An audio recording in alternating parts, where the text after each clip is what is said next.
everybody. So I'm making my favorite recipe for lamb chops, and I know that lamb isn't a meat that everybody cooks with on a regular basis, and since it is the staple of my meat source and has been for the last like 5 years, 4 or 5 years, because we raise the sheep here. I cook with it a lot, and so it's one of these meats that I think a lot of people get scared by and don't quite know how to do. You may see it in the grocery store.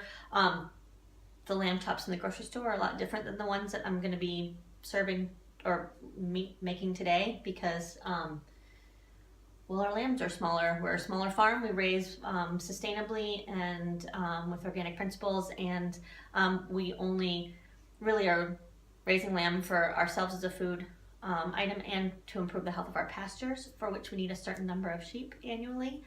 It's kind of this permaculture model, so we pick the sheep that are the most, will thrive the best on our pasture, doing the jobs that we're asking them to do, which is go out there and be sheep, basically, and aren't selecting for sheep that will fatten up very quickly in a feedlot, for instance. So our sheep is much smaller. So today I thought, since I cook with lamb so often, I've found some really fun ways to prepare it and things I would never have done.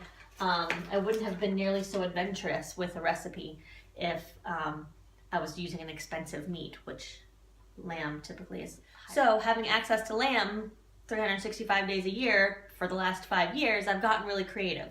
And in getting creative, I found that there are some great ways to prepare lamb that are kind of tongue-in-cheek throwbacks to my dad's side of the family's southern roots, and with a little bit of hint of some Asian spice flavors from my mom's side of the family is Japanese. And while these aren't Japanese flavors, they're definitely Asian inspired. So I'm taking my personal fusion of Asian and Southern, Japanese and Southern, and I'm learning to cook intersectionally, and so this is kind of a marriage of those two things, using sustainable farm product that we have here and stuff that we just needed to use up in the house, because that's always important for me when I'm cooking. What needs eaten?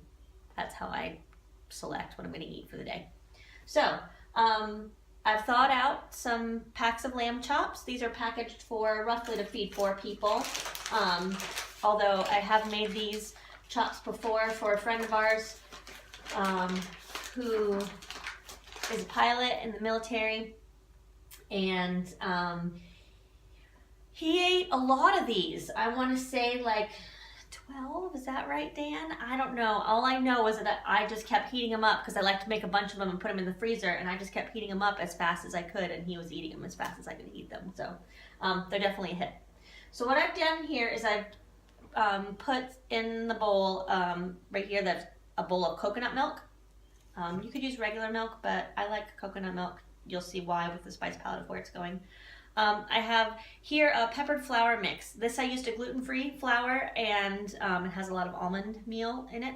And I also added to this crushed black pepper, ground black pepper, smoky paprika, like a really good dark smoky paprika, chipotle crushed pepper, ground chipotle pepper. So it's got a smoky, that smoke is what I'm going after here. And some curry and some turmeric. And I've mixed those in here with the flour, lots and lots of pepper. I did not go skimp on the pepper. Then I've beaten up some eggs that our chickens have laid. Thank you, chickens. And then in this bowl is kind of the most important piece. So in my Cuisinart, I had some honey roasted macadamia nuts and I needed to get rid of, but any macadamia nut is a great one. Cashews would also be good in this, a higher fatty content nut. So I crushed up macadamia nuts and a ton of Ritz cracker crumbs. My dad likes Ritz and I don't really eat them, so I need to find something else to do with them while he's gone. And for me that means crushing those up in my Cuisinart with the macadamia nuts, honey roasted macadamia nuts, Chinese 5 spice, and just for kicks to this one I added some shredded coconut. So kind of like a take on coconut shrimp. But this is also a take on a shake and bake breaded down home southern pork chop. Ritz cracker crumbs, egg wash, peppered flour. That's like typical pork chop. So with the Chinese 5 spice and the coconut idea, the curry, a little bit of curry, and some of those smokier flavors in here, I've kind of made it, the flavors pop a little bit more and have them be, I don't know, you don't know where you're going to be eating this meal. I like meals that kind of take you to a sense of time and place that doesn't quite exist. Maybe you can imagine yourself eating the coconut shrimp out like on a beach somewhere with a margarita in your hand, but now it's a lamb chop, and what do you do with that? So, fun stuff. Okay, so I take my little lamb chop, and I'm going to soak it in the coconut milk. I've washed my hands, of course. I'm going to soak it in the coconut milk, just enough to get everything, get it all juicy. Then I have a fork here in the peppered flour, and I'm just coating that gently with the peppered flour.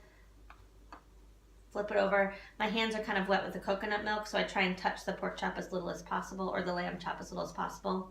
Coat it. Then I dip it in the egg, and it takes a little bit for the egg to adhere to the flour. So this one, I've done this before with chopsticks with pretty good results too, because I find that the egg does stick to my fingers. So yeah, chopsticks works, but these are a little heavier today, so. Anyway, almost coated with the egg. Once I finish coating it with the egg, I drip off the excess just a little bit, and then I drop it into the coconut cracker, honey roasted macadamia, Chinese 5 spice shake and bake coating. You can do this traditional shake and bake style and put it in a gallon size Ziploc bag if you want to do it that way. When I'm all done, it looks like this. Delicious. And right now I'm just setting it out on some freezer paper because I'm going to freeze these.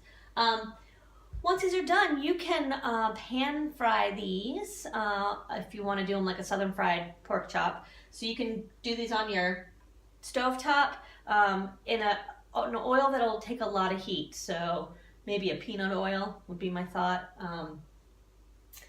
And you can pan fry those, or you can bake them in the oven. So if you want a slightly healthier version of them, you don't want to cover them in grease. I don't know why, it's delicious.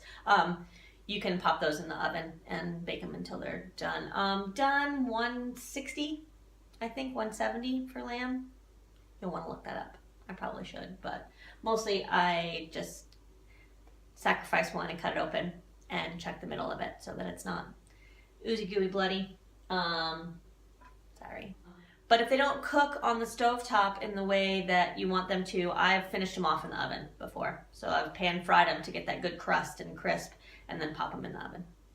All right, I hope this was fun, and happy cooking with lamb. Yeah, if these are useful to people, let me know. Send me a comment, and I'll make some more of these, and maybe next time I'll even put on some makeup.